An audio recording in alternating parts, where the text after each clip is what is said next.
Sebanyak lebih dari 2.000 warga asing diringkus dalam penggerebekan besar-besaran terhadap jaringan penipuan online di Kamboja.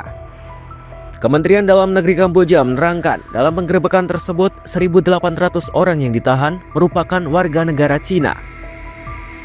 Operasi itu digelar pada Sabtu 31 Januari 2026 di sebuah kompleks yang diduga menjadi pusat aktivitas penipuan daring di kota perbatasan Ba Phet.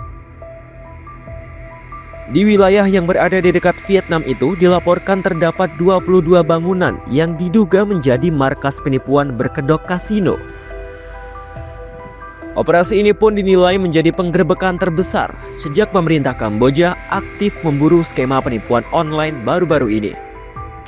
Selain ribuan warga Cina, penggerebekan ini juga menangkap 5 warga Taiwan, 177 warga Vietnam, 179 warga Myanmar, sementara sisanya berasal dari negara lain di Asia Tenggara serta Asia Selatan.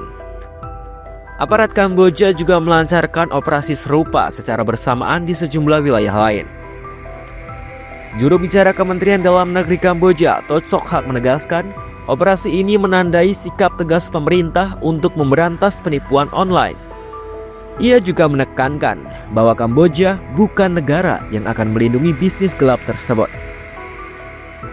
Tekanan ini disebut telah membuat sejumlah lokasi penipuan menutup aktivitasnya dan para pelaku meninggalkan area tersebut.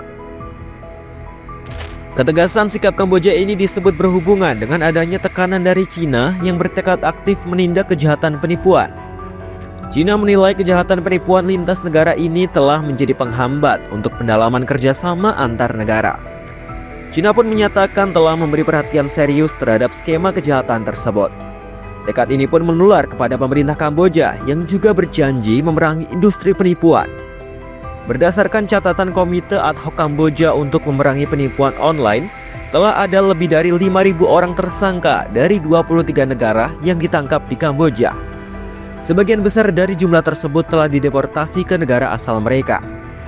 Sebelumnya pemerintah Cina juga telah mengeksekusi 11 terpidana yang terlibat jaringan penipuan telekomunikasi lintas negara serta pembunuhan berencana di Myanmar.